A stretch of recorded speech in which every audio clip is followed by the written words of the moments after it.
नमस्कार, कैसे हैं आप? फिक्र आपकी में एक बार फिर से आपका स्वागत है। मैं हूं आपके साथ निशांत चतुर्वेदी। पहली ब्रेकिंग न्यूज, दिल्ली जल बोर्ड घोटाले में ईडी ने चार्जशीट दाखिल की। आपको फंडिंग के लिए अफसरों को 2 करोड़ रुपए की रिश्वत, ईडी ने कहा। ईडी ने 5 लोगों के खिलाफ दाखिल की है चार्जशीट। दूसरी बड़ी खबर ध्यान से देखिएगा, एनसीपी शरद पवार गुट ने दूसरी लिस्ट जारी की।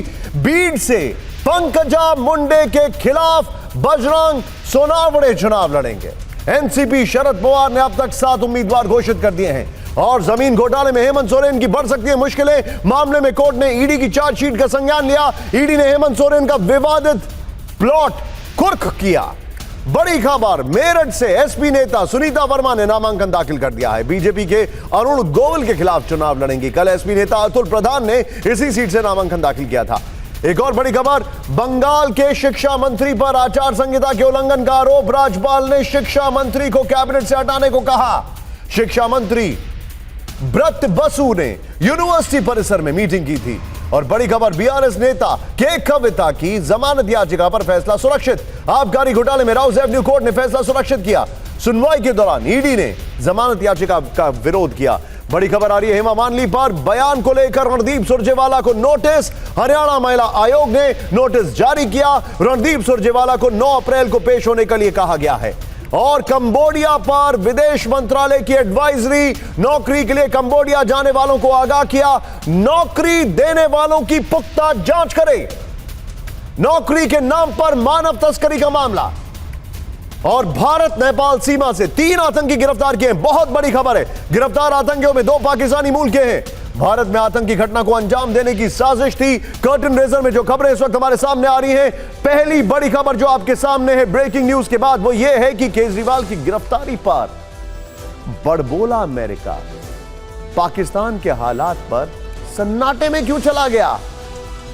अमेरिका के इस दौरे रवैये का राज बस कुछ ही देर में। दूसरी खबर, वायनाड में राहुल गांधी का रोड शो, लेकिन रोड शो में कांग्रेस के झंडे क्यों ढूंढते रह गए लोग? इसके पीछे कोई रणनीति है या एक मासूम सी भूल? तीसरी खबर, हेमा मालिनी पर विवादित बयान से एक बार फिर कांग्रेस सवालों के घेरे में आ गई। सुरजेवाला के बयान को बीजेपी ने नारी शक्ति का अपमान क्यों बताया? क्या होगा चुनावों में असर? चौथी खबर, बंगाल और बिहार में पीएम मोदी की दहाड़, भ्रष्टाचार और परिवारवाद पर किया प्रहार। 400 पार के टारगेट के लिए 82 सीटें कैसे जीतेगी बीजेपी? पूरी रणनीति का खुलासा।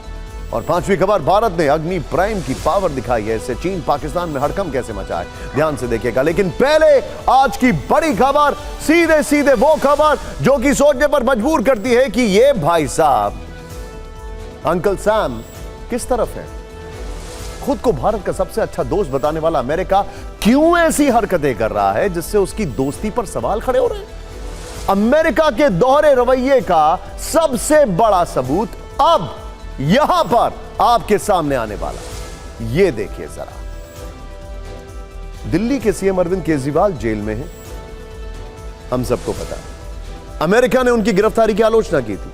अमेरिकी विदेश विभाग के प्रवक्ता मैथ्यू मिलर ने 2 बार इस मामले में टिप्पणी कर भारत के अंदरूनी मामलों में दखल देने की कोशिश की। लेकिन जब पाकिस्तान में नेताओं पर हो रहे अप्रत्याशित भेदभाव और अन्याय के ऊपर मैथ्यू मिलर से सवाल पूछा गया, तो पहले उन्होंने सन्नाटे की चादर ओढ़ ली और फिर बात को गोलमोल करके घुमाने लगे। चंद लाइनों में जवाब देकर चलते बने।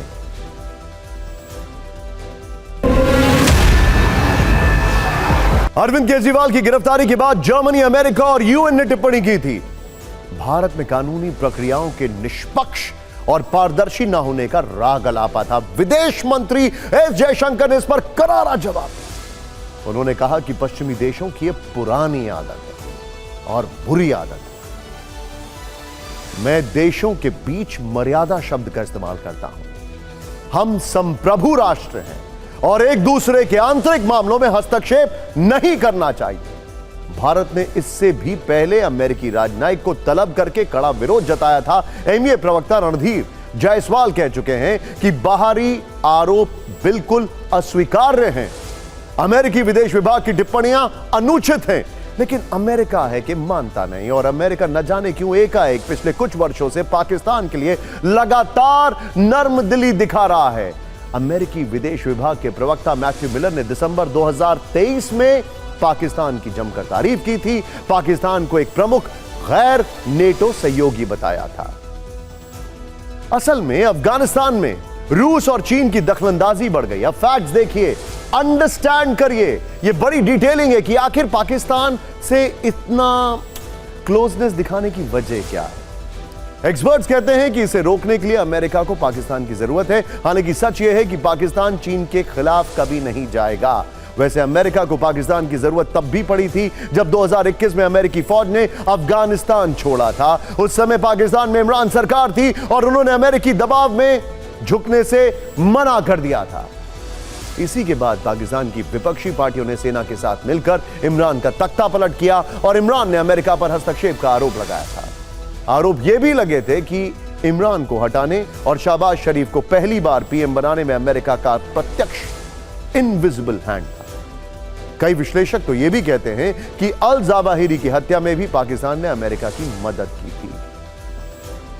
अमेरिका और पाकिस्तान के संबंधों में कटु सत्य यह है कि पाकिस्तान अमेरिका की मजबूरी है और पाकिस्तान के लिए चीन जरूरी है।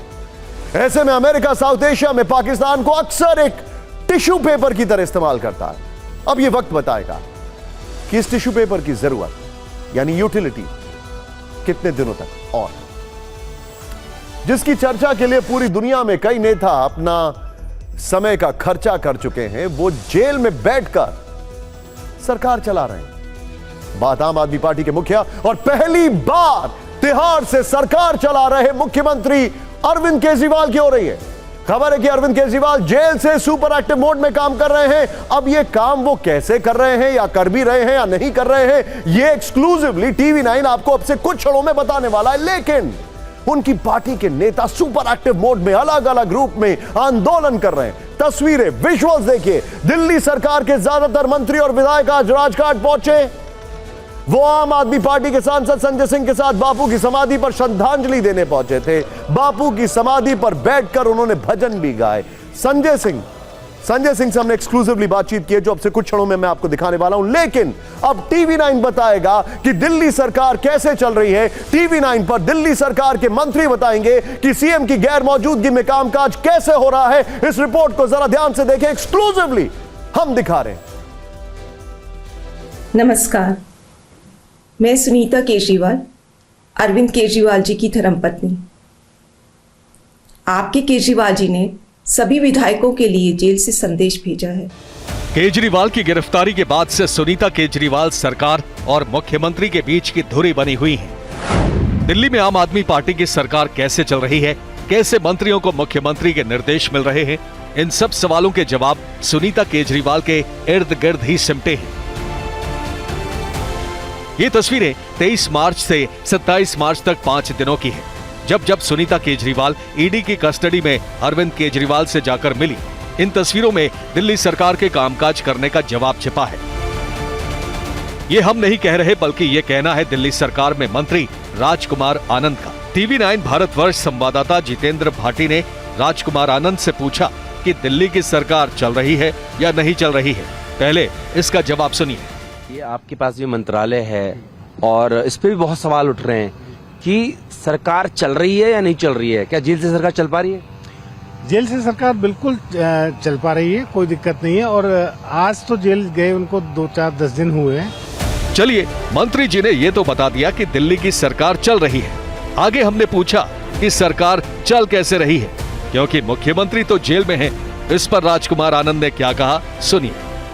आप निर्णय कैसे ले पाते हैं, किससे डिस्कस करते हैं, क्योंकि मुख्यमंत्री तो है नहीं बाहर। मुख्यमंत्री नहीं है तो हम बाकी सारे मंत्री बैठकर बात करते हैं, सुनीता भाभी को बताते हैं और वो जाकर उनसे सलाह लेकर आती है और ये सब हो जाता है सुचारू रूप से, कोई दिक्कत नहीं आती। मतलब सुनीता जी वो माध्यम है कि जो आपके तमाम मंत्री हैं वो सलाह मशवरा करते हैं, उनके जरिए मुख्यमंत्री तक बात पहुंचती है, मुख्यमंत्री तय करते हैं, वो आप तक आता है। बिल्कुल।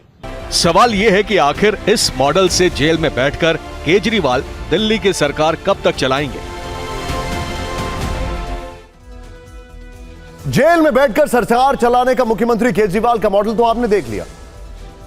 अब हम आपको दिखाते हैं, बताते हैं, सुनाते हैं कि मुख्यमंत्री का संदेश की बात हो रही है ना, उनके नेताओं तक, उनके मंत्रियों तक, उनके विधायकों तक, उनके लोगों तक पत्नी सुनीता के जरिए कैसे पहुंचा? मैं जेल में हूं, इस वजह से मेरे किसी दिल्ली वासी को किसी तरह की तकलीफ नहीं होनी चाहिए। हर विधायक इलाके का रोज दौरा करे और लोगों से पूछे कि उन्हें कोई दिक्कत तो नहीं हो रही। जिसको जो समस्या हो उसे दूर करे। ये संदेश सीएम केजरीवाल ने पत्नी सुनीता के जरिए अपने सभी विधायकों को भेजा। दिल्ली सरकार के मंत्री राजकुमार आनंद ने भी अब तक यही बताया कि पहले सारे मंत्री बैठकर सलाह मशवरा करते हैं, फिर सुनीता केजरीवाल को बताते हैं, फिर वो अरविंद केजरीवाल के पास जाती हैं और उनका संदेश मंत्रियों तक पहुंचाती हैं। आगे मंत्री राजकुमार आनंद से हमने पूछा कि इस तरह फैसले लेने में क्या देरी नहीं होती। इस पर वो क्या बोले, सुनिए। आपने बताया है कि चैन बन गई है कि आप पहले निर्णय लेते हैं, फिर सुनीता जी को बताते हैं, वहां जाती है, वहां से पूछ के आती है। इसमें फैसले लेने में थोड़ा डिले नहीं होता, या ऐसा हो जाए कोई डेजिग्नेटेड हो जाए?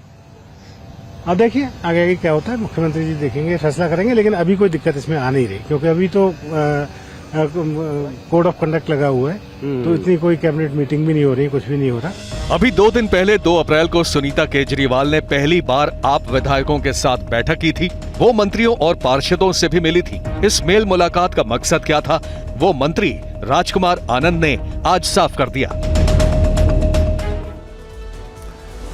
तो दिल्ली के मुख्यमंत्री तिहाड़ से सरकार चला रहे हैं, लेकिन तिहाड़ से बाहर आए संजय सिंह अब फुल फॉर्म में चुनावी मोड में नजर आ रहे हैं। हालांकि इस केस पर जिसकी वजह से वो जेल गए थे, वो कुछ भी नहीं बोल सकते हैं, ये उनके लिए कोर्ट ने बड़ी शर्त रखी है। लेकिन फिर भी संजय सिंह ने क्या कुछ बोला, खुलकर बोला और किस किस के खिलाफ बोला, एक्सक्लूसिव इंटरव्यू सिर्फ टीवी9 भारतवर्ष पर। हमारे पार्टी के मुखिया अरविंद केजरीवाल जी को भाजपाइयों ने और इस देश की तानाशाह हुकूमत ने जेल में रखा हुआ है, और इसलिए हम लोगों की जिम्मेदारी है, एक एक कार्यकर्ता की जिम्मेदारी है कि 10 गुना ज्यादा मेहनत से काम करें।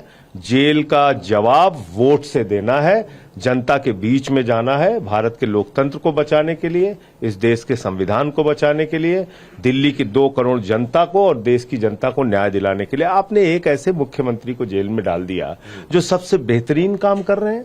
बहुत सारी किताबें पढ़ी जेल में, नेल्सन मंडेला जी को पढ़ा, गांधी जी को पढ़ा, भगत सिंह जी को पढ़ा, तमाम क्रांतिकारियों को पढ़ा। अच्छा मौका मिला, अपने आत्मबल को, अपने जज्बे को और मजबूत करके इनसे लड़ने के लिए बाहर आया हूं।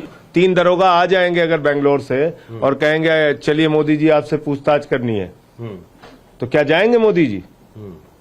तो इसलिए ये मुझे लगता है कि एक बहुत तानाशाही के चरम पर ये लोग पहुंच गए और इसका जवाब जनता देगी।